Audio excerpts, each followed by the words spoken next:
We'll begin by discussing how we measure performance in our computer. One way to do that is to measure what's called execution time. And this is the time between the start and completion of a task. And this is sometimes called response time. So this is like taking a stopwatch and starting the stopwatch when your program begins executing and stopping it when it's done with the last instruction. Another way is throughput or bandwidth. Here we measure the total amount of work done in a given time. And this can be a very important measure in things like data centers, where it's important to get a lot of transactions done at the same time. For instance, a lot of searches at a Google data center, getting those done, a lot of those at the same time, is very, very important. That gives you high throughput, high work per given time. So what does it mean with these two definitions to improve performance? Well, we either reduce execution time, that task completes in a shorter amount of time, or we increase throughput, we get more work done in a given amount of time.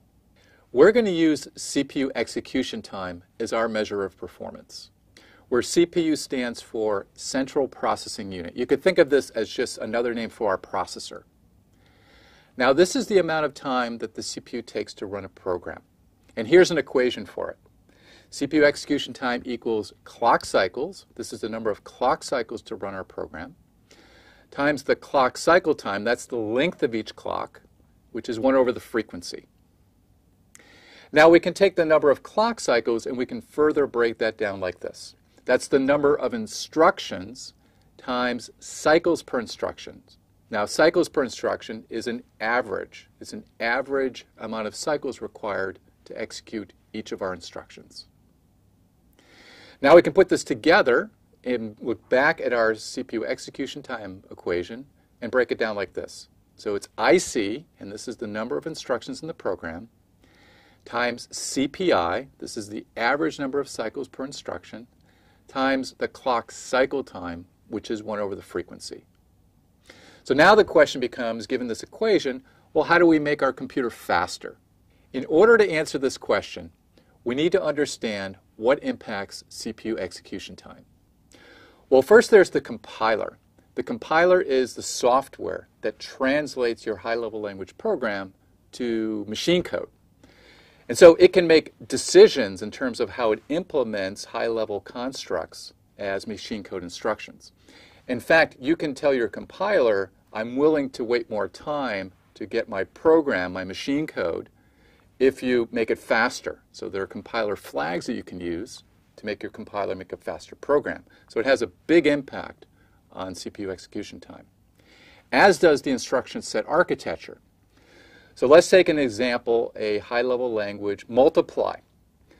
Well, the compiler can choose a multiply instruction if that's in the instruction set, but if we have the LC3 where we don't have a multiply, then the compiler has to create the code using add instructions and using a loop in order to create that multiply. So the ISA can have another big impact on CPU execution time. Now the microarchitecture also has a big impact. So take that multiply instruction. Does it take me 4 cycles or 10 cycles or 20 cycles to execute it?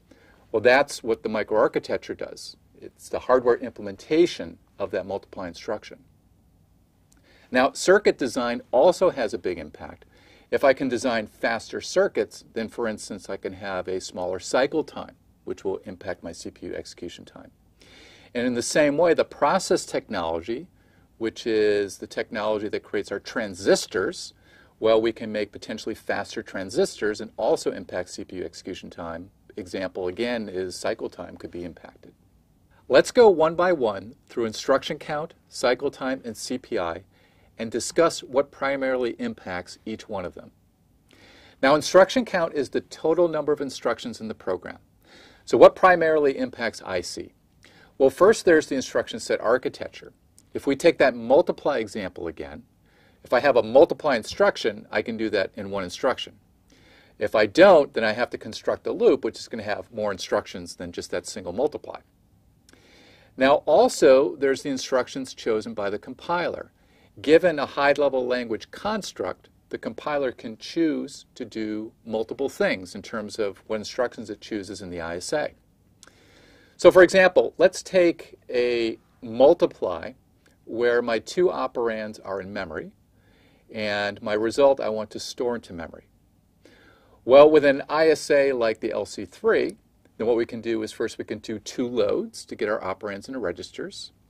We can do a multiply and put the result into a register, and then we can do a store. So that will be 4 instructions. Now, some instruction sets have one instruction that can do that whole thing. I can read two operands from memory with one instruction, multiply them, and store the result. So the compiler would have a choice to make in this example. Now, you might say, why not pick the second one where I only have one instruction that does the whole thing? Well, as it turns out, when we design a pipeline machine, like we're going to do later in the course, that using those 4 instructions can actually make for a faster computer. So we'll get a lower CPI at the expense of a higher IC. So there's a trade-off to be made here between IC and CPI and sometimes cycle time. So the compiler has to make these choices when considering all of those together. And so it may actually choose a sequence that has a higher IC rather than a smaller IC. Let's talk about what impacts cycle time, or CT, which is our clock period, or 1 over the frequency. Well, the process technology certainly impacts it. How fast we can make our transistors will have an impact on our frequency. As well, the circuit design. If I can make faster gates, then I can have a faster frequency as well. Now, the microarchitecture also has a big impact. Let's go back to our example of a multiply. So our multiply is a more complex operation than doing, say, a simple add. Now, I can choose in the microarchitecture to make each one of those to be a one-cycle operation. But that's going to mean that the add is just way too slow than it needs to be. So my clock frequency is going to be slower because it's going to be set by the slow multiply instruction. Now, what I may choose to do instead is to make an add be 1 cycle, but a multiply be 4 cycles. And we see this very commonly in our smartphone processors. So we don't make them all take the same number of cycles, and that gives us a faster cycle time. Now, that increases our CPI, because now our multiply, instead of being 1 cycle, is going to be 4 cycles. So our CPI goes up, but we get a faster cycle time. And again, this is another example of trade-offs that we need to make between these 3 components. Finally, we have cycles per instruction, or CPI. This is the average number of cycles required to execute each instruction. Now, different instructions may have a different CPI. So for instance, an add or an AND may have a CPI of 1, and a multiply may have 4. And a load may be even longer because we have to get data from memory. But this is the average CPI over all of the instructions that we execute in our program. Now, what primarily impacts CPI? Well, the instruction set architecture certainly does.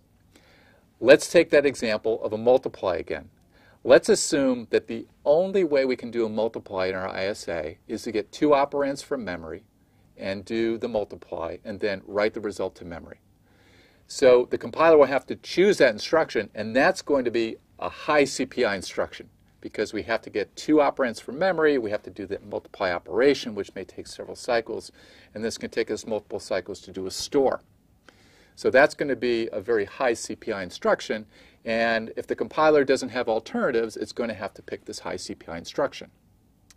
Now, generally though, the compiler may have alternatives. So in that example earlier of doing a multiply in this way, where I just have 1 instruction, versus 2 loads, a multiply, and a store, well, this is a decision that the compiler can make, and that's going to impact CPI.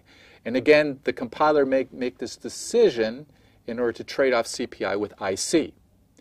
Now, the other thing that the compiler can do is potentially reorder instructions. And we'll see this later in the course when we talk about dependencies, data dependencies between instructions.